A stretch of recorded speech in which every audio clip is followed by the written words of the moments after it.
Welcome to the Fifth Circuit. We have one case on our docket this afternoon. I assume that you are experienced counsel. If you're not, when the yellow light goes on, that's warning you that your time is being frittered away, and the red light is warning you that you should stop talking. And we'll help you with that if you don't. Otherwise, we are glad to have you here and to hear argument in this interesting matter. So we call case number 22-60458, In Re Louisiana Public Service Commission. And we will hear first from Mr. Fontham for the Louisiana Public Service Commission.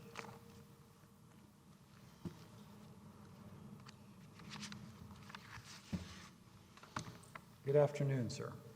Good afternoon. May it please the court, my name, as the judge said, is Mike Fontham. I represent the Louisiana Commission.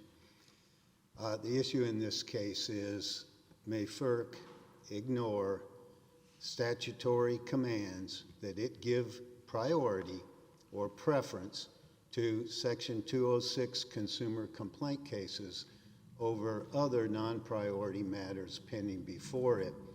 And in particular, may FERC do that in a case where there is an extremely high probability of irreparable harm? That irreparable harm continues for each day that FERC delays with regard to issuing a decision. I believe that two of the matters that were subject to our mandamus petition may be resolved. The 152 case was set for hearing in November, so that we don't have any requested relief with regard to that.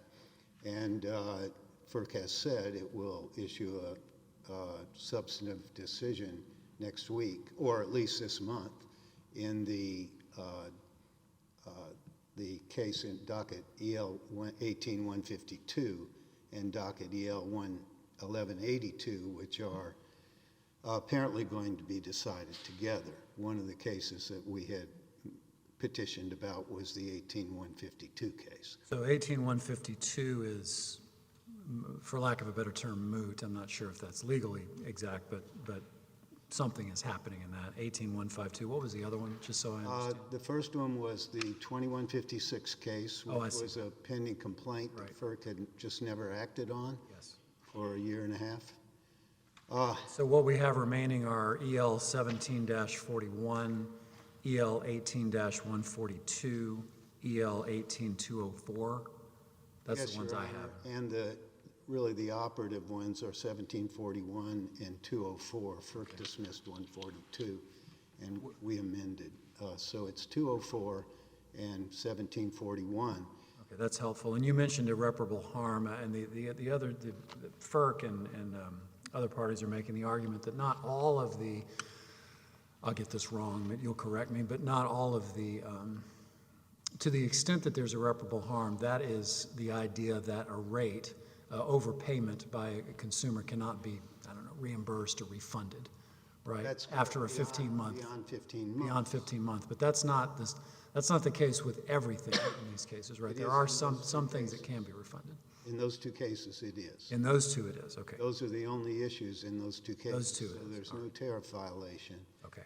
And if you base it on the judge's decision, which simply followed FERC precedent from its recent ROE cases and its recent capital structure case, Mystic Constellation, the judges followed FERC precedent, and it's a $50 million difference a year from the current rate. So the refund periods expired in 2018 and 2019, and it's been now, going on, 4 years for one case, 3 years for the other case, with no protection for consumers. And, energy just over-collects. Now, I suppose, there's a very remote possibility FERC could reverse on both of those, but it's impractical. It won't. It's extremely, extremely remote. So my first point, though, it goes to the statute. And I think, basically the issue is if Congress does not set a hard and fast deadline, does that mean that terms of the statute are meaningless? FERC historically, under Section 205 of the Federal Power Act, utilities could file a rate request, and they got to put it into effect after a short time. Usually today it's 2 months. And, you know, they were directed under Section 205, FERC was, to decide the case as speedily as possible and give preference to the 205 cases over other matters pending before it. Well, when the Regulatory Fairness Act came along, what Congress wanted to do was basically equalize the circumstances.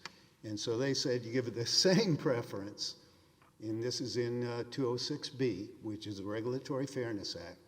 They said you give the same preference as you're directed to do under Section 205. They called it 824D of the codification of the statute, but that's what it is, Section 205. And otherwise act as speedily as possible. There's no dispute that that has not happened in this case. Nobody claims they've given preference to this case. This case is involved, we're over 4 years, you know, and the refund periods are done. And what we know they've been doing instead is prioritizing these, you know, green energy policies to retard pipeline construction and LNG terminal construction, and, you know, causing companies to have to factor in all kind of future hypothetical damage. And they get those out very quickly. But I think what's even more interesting is there's no provision in the Federal Power Act for expediting a settlement.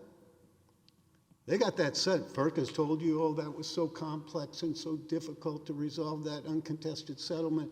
They did it 3 months after the comments were filed. 3 months, 5 years. This is uncontested. They're just ignoring it. And they say we can ignore it. They say, well, no hard and fast deadline doesn't mean anything. And I think the recent Supreme Court cases and the Allegheny Power case from the D.C. Circuit make it very clear, you know, if Congress wants to do something and it uses language like give it a preference, you know, it can't be declared meaningless by a court, or it shouldn't be. What will you have us order? How would you frame relief that would meet your problems? Pardon, Your Honor, I'm sorry, we have the same problem. I'll speak up, if you will. We'll be even. My question is, how would you frame the relief that you seek from this court? I think what we said in the petition, that the court should order FERC to decide the case within 90 days. You know, it's clear that once the court said an oral argument, you know, they got moving pretty darn fast, and you know, they can do it. It's not a big deal. And I want to point out something about this irreparable harm. As I said, all the judge did was he applied for a precedent. You know, that's a $50 million difference. It's been over $150 million since the refund period expired, the last one. And FERC has said we ain't, you know, if you file 2 complaints, we're not granting second refunds, which we had filed 2 complaints to try to preserve our rights. But in the case they're holding this case up for, MISO, that MISO case, which is on remand from the D.C. Circuit, they've committed that they're going to give retroactive relief back to the first order they issued in that case, which was in 2016. Those ratepayers are protected. So what do we tell them? What do we tell FERC? What do we tell them? What does this court say to FERC? Decide the cases next time, or? Well, I think for our cases, which are the 2 before you, which is the docket, you know, the MISO case isn't before you, but these 2 cases are cases involving the Grand Gulf Nuclear Power Plant and the rates for that plant. And our request is that the court say, FERC, you know, you've delayed it and you're supposed to give it preference, and 90 days sounds reasonable. If you want to come in and explain why you need 120, you know, we'll listen to you. But, you know, in the past, FERC has said things like, we'll decide it next month. you know, in coming in response to a petition for mandamus. They can do it. They've had months and months to act on the MISO remand. But in that case, there's no irreparable injury. And there's another similar case where they actually issued an order and they've announced they're going back to the time of the first order, no matter how it comes out, no irreparable injury. The one where there is irreparable injury is this case, and they're basically saying we get to wait. We get to wait till the settlement's done. We get to wait till MISO's done. And, you know, that's not a justification. Well, let's talk about our authority to do this. I mean, in terms of fashioning relief, it doesn't seem to fit within our court precedent for mandamus, or does it? Talk a little bit about that, and so how do we put parameters on this? Well, Your Honor, I think the cases are clear, and I don't think it's really contested that there's court jurisdiction to compel agency action. That's under the Administrative Procedure Act, and it's all unreasonably withheld. That's in the Administrative Procedure Act. But how do we flesh out what is reasonable or not reasonable? Well, there's precedent about a rule of reason that is the track case, which the D.C. Circuit decided years ago. Yeah. But that was in a case where there wasn't a statutory requirement of a preference. I mean, this is a statutory mandate. And Track factors, but this is a stronger case than... Absolutely, Your Honor. It's got a clear statutory mandate in our view.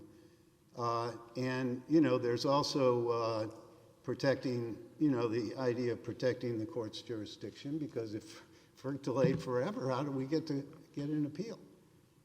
I mean, that, you know, we can't, I mean, you know, 5 years, I could croak, Judge, you know, before some of these cases get decided. Well, couldn't we all? But You know, it's hopefully kind of not. like, We you know, certainly hope not. Yeah, right. But let me just build on this. I mean, you're saying 4 years or more yes, sir. delay. I noticed in the FERC briefs and maybe in the other brief, the delay was being characterized as 1.5 to 2 at most. What accounts for the difference in parties? Well, Your Honor, I'm understanding saying of the 4 delays? years since protection for the ratepayers ran out.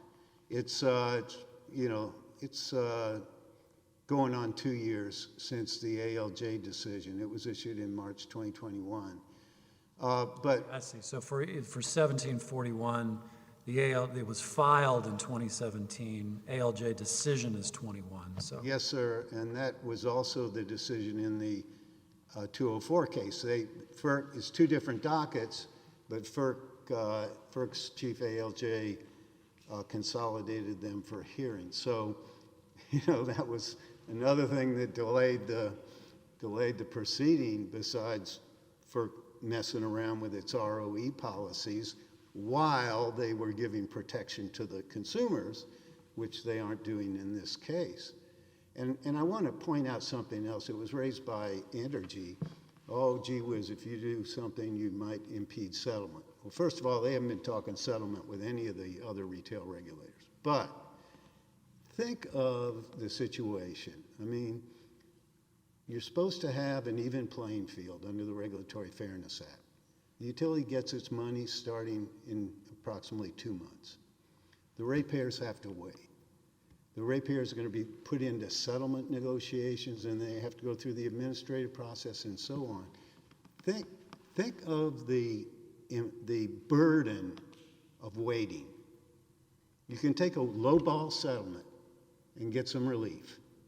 Or if you want to get something fair, you got to wait and wait and wait till FERC gets around to deciding your case in the face of a statutory mandate that they give preference to the case. And they have been ignoring that. They're ignoring it in this case, these two cases. And, you know, I mean, we know it's an unusual remedy, but we're asking for the court to remedy it because we don't have anywhere else to go. And the other point is, any retail regulator could have dealt with this in a very short time. An excessive ROE, return on equity, excessive equity ratio, but we're forced to go to FERC. The Supreme Court has said, you got to go to FERC. Well, isn't there some responsibility of FERC that goes with that? in terms of the statutory mandate that you're talking about, just so I understand it, it is a mandate to treat 206 petitions, if that's the right. Well, it says, Your Honor, the same preference preference. as under 205. 205 says, give it a preference over other questions pending before it and decide the case as speedily as possible.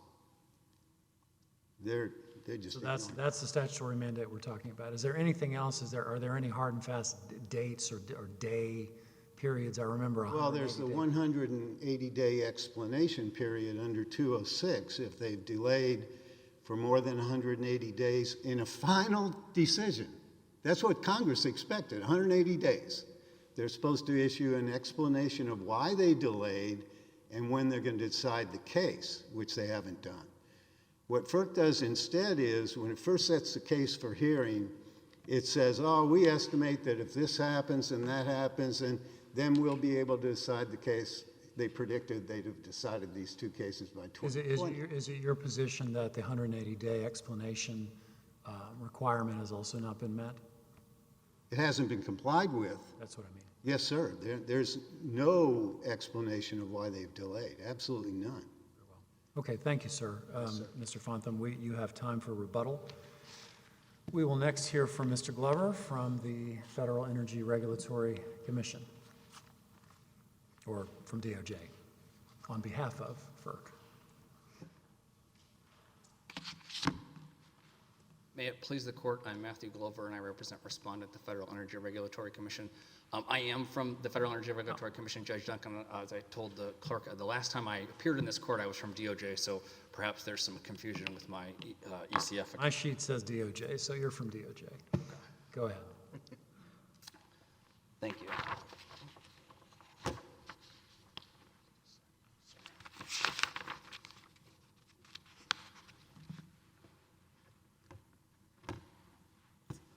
Before I get into the merits of our argument as described, I just want to sort of re-emphasize where we are in the various proceedings.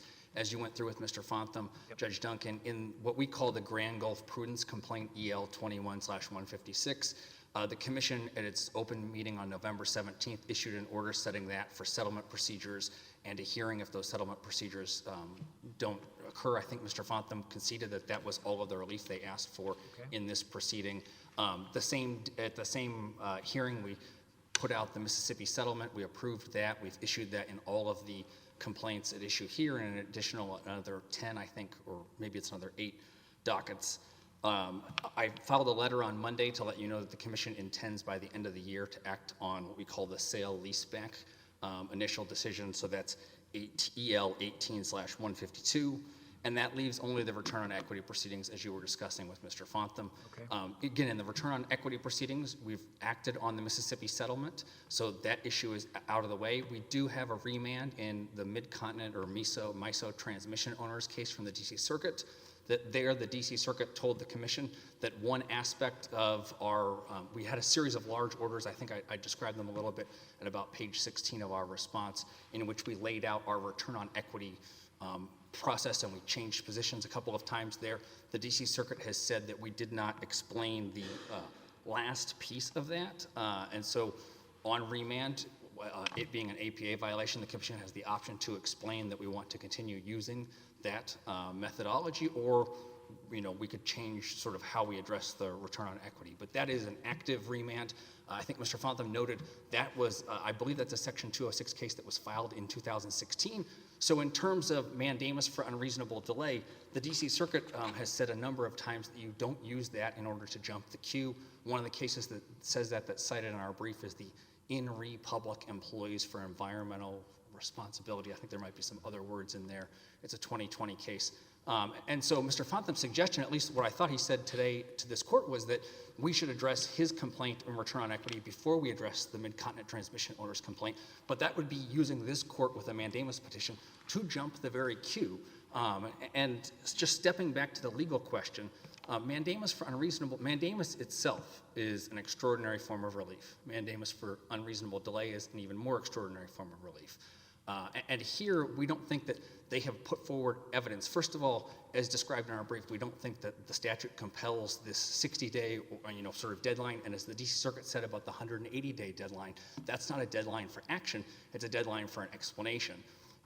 Second, we don't think they've put forward evidence showing that we are not prioritizing or we are not giving, timely attention to Section 205 and 206 proceedings. They've picked 3 specific 206 proceedings. The Commission faces dozens, if not hundreds, of Section 205 and 206 filings, from programs other than the energy system.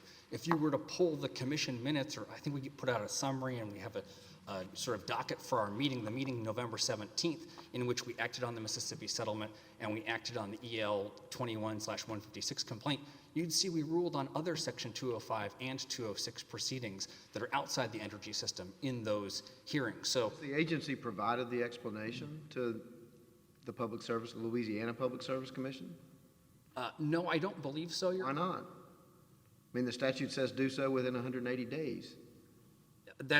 I take your point, as the DC I mean, Circuit. could that have basically obviated the need for us to be here if you just explained some of this? Or maybe not, but you haven't done it, so why not? So I don't think so. As to the EL 18 what is it, 142, the remaining complaint, the return on equity complaint that they filed, the 180 days is for a final decision from the filing. And so that was filed, I believe, August 29th of 2018. So the 180 days would have run from then. At that time, the case was still in front of the administrative law judge having hearings. I think on my notes, it looks like the hearing, the trial type proceeding took place in June of 2019. So from August 2018, I think that would be more than 180 days. So, the case was in a trial before our administrative law judge, or it was in proceedings before the trial at the 180-day point. I didn't understand, and I did not understand their mandamus relief to ask us to state why we had not issued an order. Again, I didn't do the math on the 180, but I think that would have been in early 2019 when it was still in front of the ALJ. I'm just asking, the statute says you're supposed to do it and you hadn't done it. I understand that, Your Honor. That does flow into the argument that the statute also says you're supposed to give priority and, rule in reasonably quick fashion, and their argument is you haven't done that either. So I think if we turn to the statutory provisions, I'd have a couple of observations on that, Your Honor.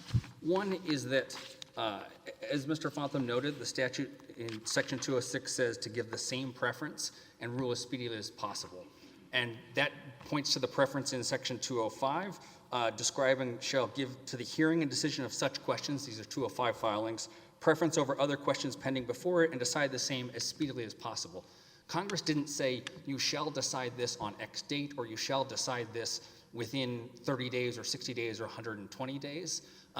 One of the cases we cite, the Inree Blue Water Navy, the D.C. Circuit case from 2000, there Congress had instructed after the Exxon Valdez oil spill that, I think it was the Department of Interior, but it may have been another department, but that they shall issue safety regulations related to oil tankers by a specific date in 1991. It was the Oil Tanker Something Act of 1990 said you shall issue these regulations by 1991. The agency still hadn't taken any action on the regulations. They put out a temporary regulation in 97 that they rescinded in 98 or 99. So in 2000, the D.C. Circuit said you had the statutory deadline of 1991, but it said that deadline itself didn't grant or sort of warrant mandamus for unreasonable delay.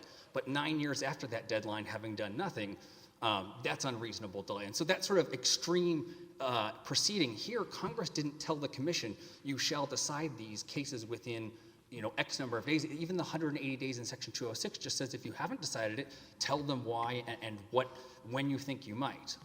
Congress has put some... But have you done that? No, but I don't understand But that to be the why? relief that they are asking for. I'm just asking what the statute says and why you haven't done it, and you still haven't told me why the agency hasn't provided the explanation within the statutory time frame. I appreciate that, Your Honor. I don't know. Well, I don't know that you do, because you still won't answer it. I mean, it's statute says what you're supposed to do. And what I'm hearing from you is, well, the agency can pretty much do what it wants to do. That's not what I'm saying at all. Okay. The agency gives these cases significant attention. I can't speak to why the agency on the 180th day didn't give an explanation. Mr. Fontham didn't ask that in the petition. I think if that had been a part of their petition, it's something we would have responded to. So as I stand here today, I'm not sure. Again, just sort of doing back of the envelope math, I think the 180th day was when the case was still before the ALJ. So, again, the commission hasn't spoken to this, but standing at the podium, I think at that time the commission would have said something along the lines of, this case is in front of an ALJ, it's set for a hearing. I think it would have been a few months out from then. That we haven't decided it because this is a complicated, return on equity, complicated accounting issue, and it's in front of the ALJ. The petitioners, you heard Mr. Fontham's answer to Judge Higginbotham is asking for an order that you decide the case. Let's take 17-41 within 90 days. Now, is that, in your view, is that just impossible? Is it impractical? Is it what is your reaction to that request for relief, just from a practical standpoint? So I would have a couple of points. First, the commission, is giving these cases the attention that they're due, and when we're deliberately and sort of processing them. I think that would likely require jumping the queue, as I was talking about. The DC Circuit has said, don't jump the queue from things like the transmission owner's remand. That's a proceeding that was filed a year or 2 years before these proceedings, and we are still sort of deciding the return on equity issue there. If the court orders the commission to take action, I think the commission always tries to respond to court orders and would do everything it can to respond to whatever the court ordered. Why? So, as I understand it, the DC Circuit said the return on equity analysis, for lack of a better term, needs to be rethought by FERC, or at least you need to provide additional explanations with that.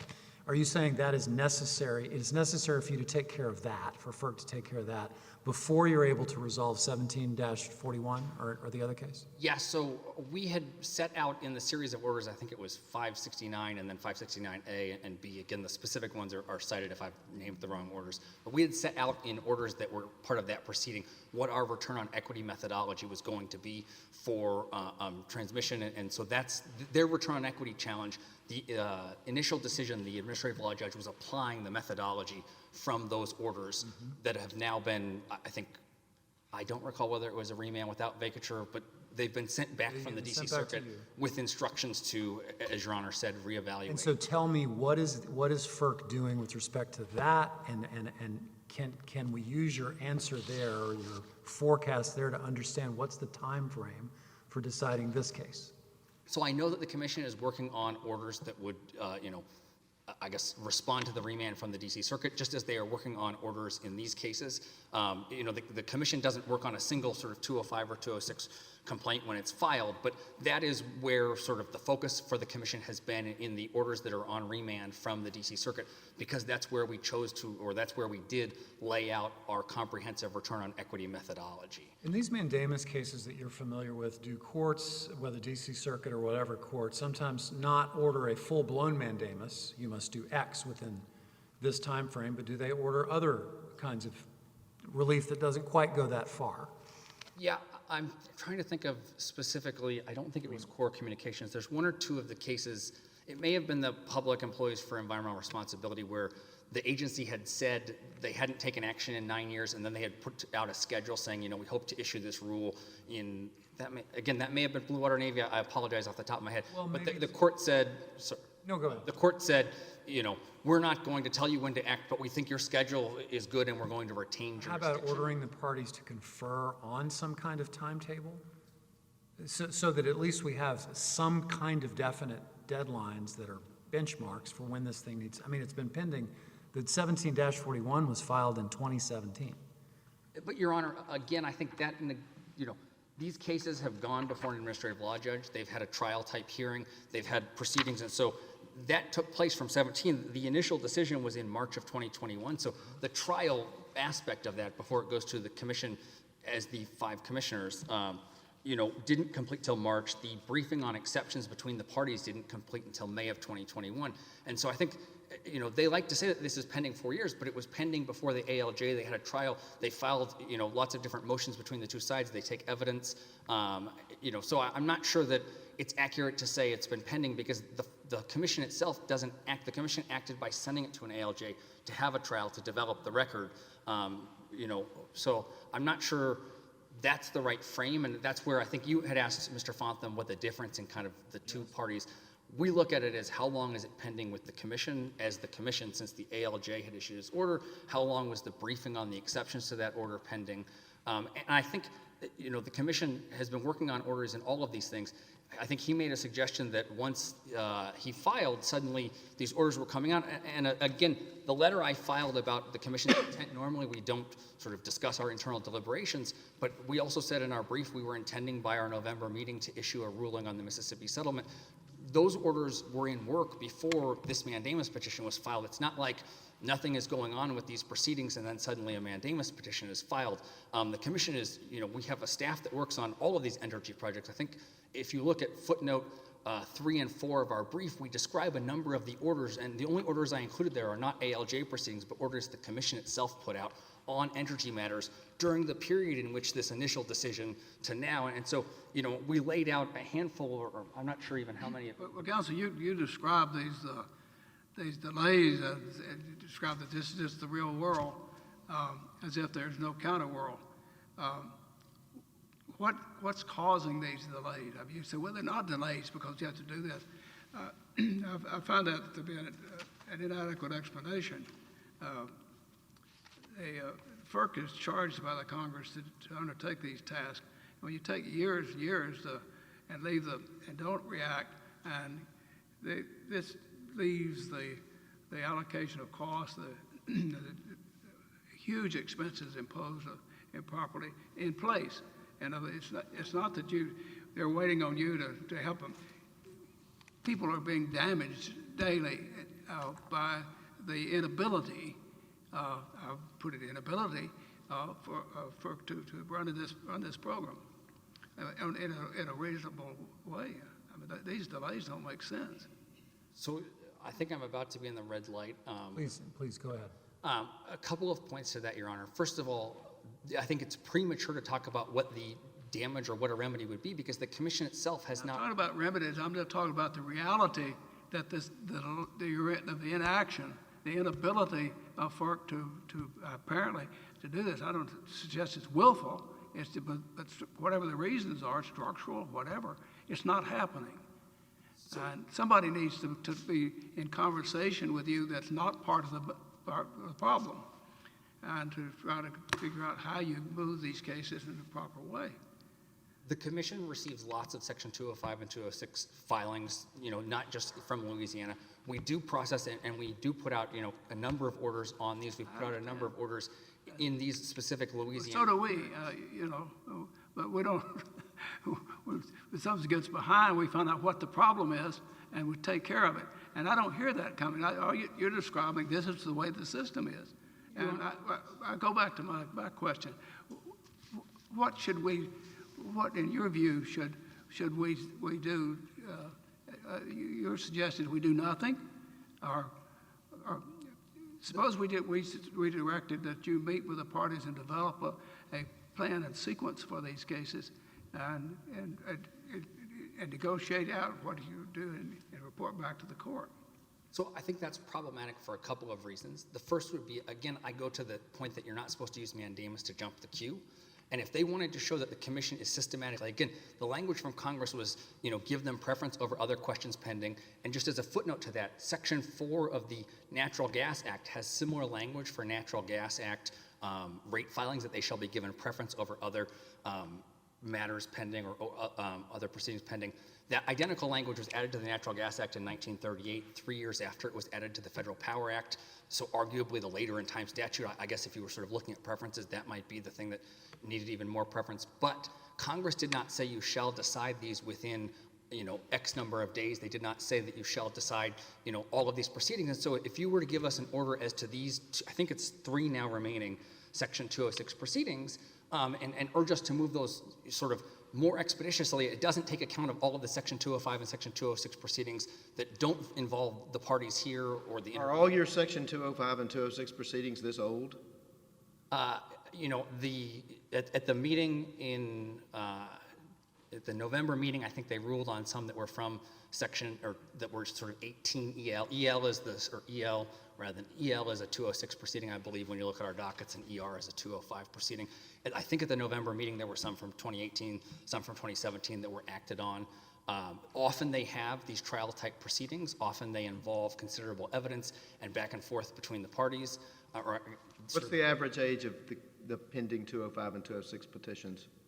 I couldn't tell you that as I stand here, Your Honor. I mean, I think the other side's argument is not so much that they want to jump in ahead of the queue, they just want to get in the queue. They keep saying that they're getting pushed out of the queue, or they're not in it at all.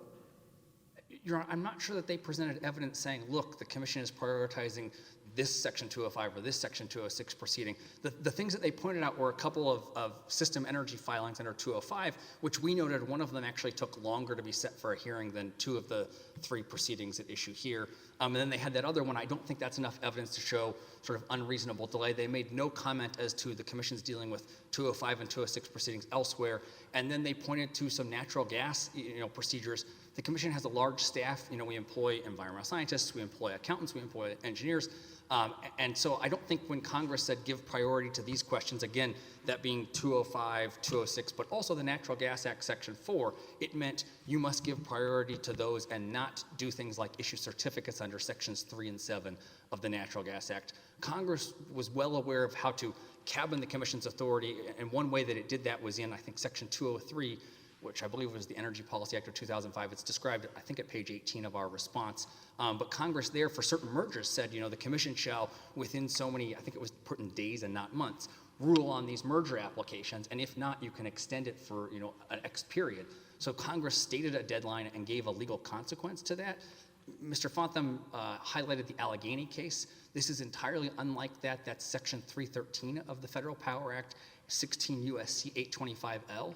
There, Congress said that if you file for rehearing and the commission has not acted within 30 days, the rehearing is deemed denied. The D.C. Circuit interpreted that deemed denied to mean the party has had their rehearing denied and now they may go to the Court of Appeals because you need a denial of a rehearing for there to be jurisdiction in the Court of Appeals. All right, well, thank you, Mr. Glover. And now we'll hear from Ms. Thompson for System Energy Resources. Thank you, Your Honor. May it please the Court, Ellyde Thompson, Quinn Emanuel, Urquhart & Sullivan, on behalf of the interveners, System Energy Resources, Entergy Corporation, Entergy Services, and Entergy Operation.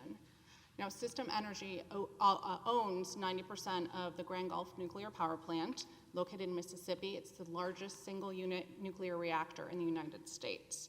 It's the anchor plant in Mississippi. It provides power to 4 states in the area.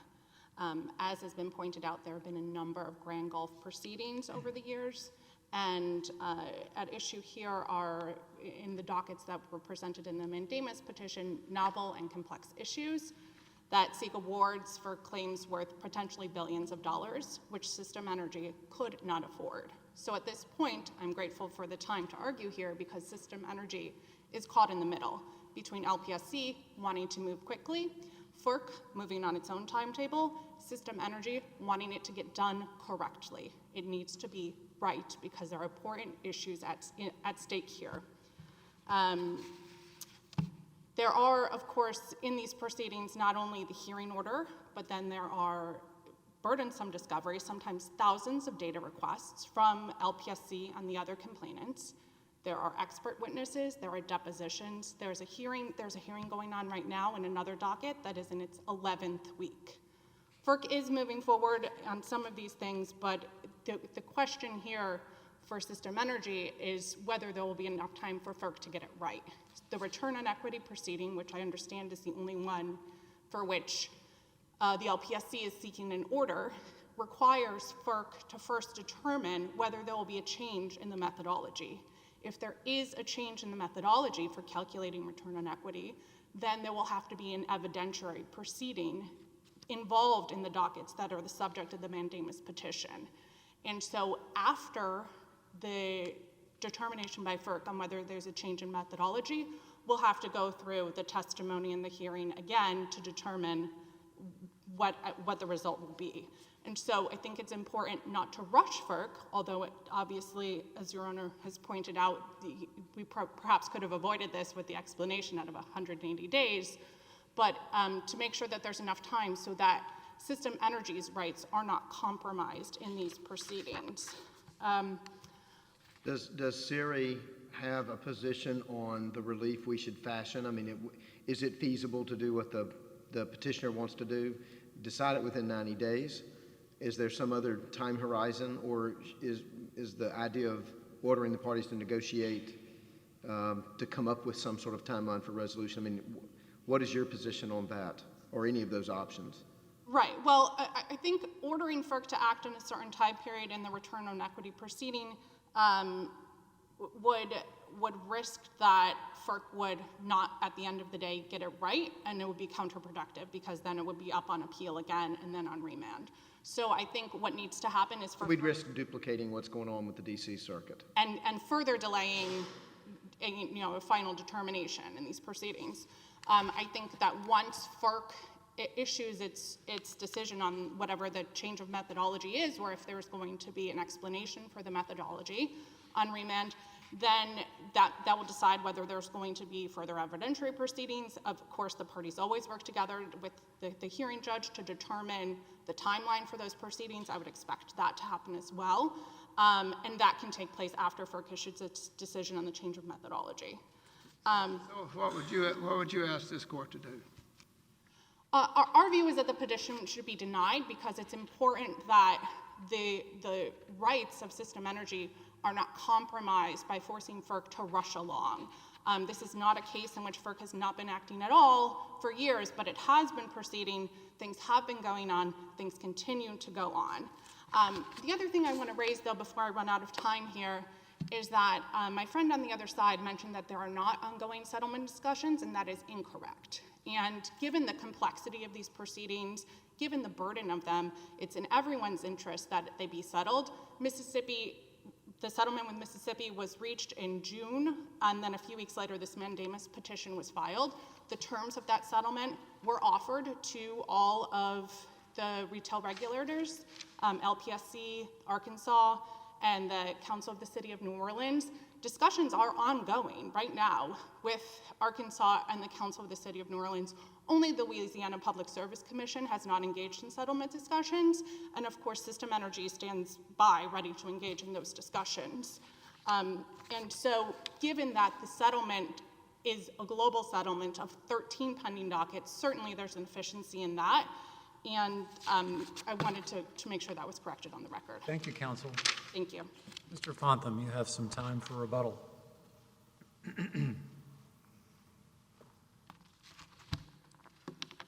May it please the court, every time energy has said discussions are ongoing with any of the regulators, I've checked with the co-counsel for the other regulators, and each time they tell me no discussions are ongoing. So I don't credit what counsel says, and I don't think counsel can back it up, but I know for sure that they haven't had discussions with us, and the LPSC is not going to enter a settlement that waives any claim, known or unknown, whether you've ever heard of it or not, which is what this settlement with Mississippi requires. I would like to say, with regard to this first point that counsel made, nobody denies that FERC is busy, that they got a lot of stuff to do. That's why Congress said you have to prioritize these cases. Your job is to set rates.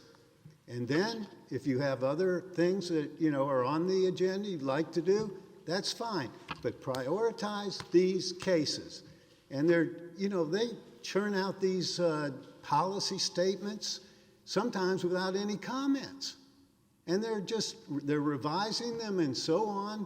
They've got commenters in there saying you don't even have the authority to do this, FERC. And that's what they're working on. So what do we do about it? What do you ask us to do about it? I think, Your Honor, in this case, this is not a circumstance in the MISO case. Our case was delayed while FERC had one methodology, adopted a new methodology, then adopted a new methodology after that, and then adopted a new methodology after that. So what do we do? Well, Your Honor, I think what you should do is tell them to decide the case within 90 days. But the alternative, which the D.C. Circuit has done, where they had a commitment from the FCC that they were going to decide the case, which you don't have here, any sort of a commitment. They said, we're going to retain jurisdiction. And we know, as Judge Wilson pointed out, they haven't done the 180-day explanation of why they delayed the case, especially in the face of this irreparable harm, and they haven't given the estimate of when they're going to decide the case. You could say issue that within 30 days. And then, you know, we retain jurisdiction. If that seems unreasonable, then, you know, LPSC can come back. I could see that being a reasonable outcome. What I hear from FERC is that there is no real delay. This is just inherent in the process. Well, Your Honor, there is delay inherent in the process. We do not deny that. How do we sort that out? Well, you sort it out by the fact that in this case, there's no claim it's been prioritized over non-priority cases. There's no claim that they've done that. So they admit they haven't done that. Okay, so that's a violation of the statute. And, you know, we agreed that our case was extended because in a case where they protected the consumers from irreparable harm, Opinion 569, and I can give you the site if you want it, I brought it. They said, we're going to go all the way back to 2016 with whatever relief we wind up with. And it's not true they take cases in order of filing, because before MISO, they had issued the so-called Emera Main case, which had already been remanded. They haven't done anything with that remand. They switched over to the MISO case and issued their new rule. What is your best example from a circuit court of a court enforcing this prioritization mandate from the statute? Do I know of a case? Yeah, what's the best example of a court saying, yes, we see this prioritization mandate from the Regulatory Fairness Act is not being met here, here's the remedy? I think, you know, I don't have a situation where a court said that. I think the Allegheny Power case is a good example, though, which said, you know, 30 days you can go to the Court of Appeal if they haven't ruled on your rehearing. Well, what FERC did was they issued tolling orders. They said, we grant rehearing for the purpose of reconsideration, and they've been doing that for years, so then they take another year or two to decide if they're going to grant rehearing. And the D.C. Circuit said, when statutes say something, they mean what they say. FERC's ignoring the statute. And that's what I'm saying. Now, we don't have 30 days and it's denied. But why would we want it to be denied, knowing that in 30 days we're going to get denied? I mean, that is not something that we would want. We want FERC to prioritize the case, taking into consideration they've protected ratepayers in these other cases. We're not protected, and we've been yinged and yanged for years, and now it's a year and a half since the case was before them. It's just not right. So that's our argument. Thank you, counsel. Any other questions? No. Thank you. Thank you for a well-argued case. We Thank you. appreciate the arguments. We'll take the matter under submission, and the panel is adjourned until tomorrow morning at 9 a.m. Thank you.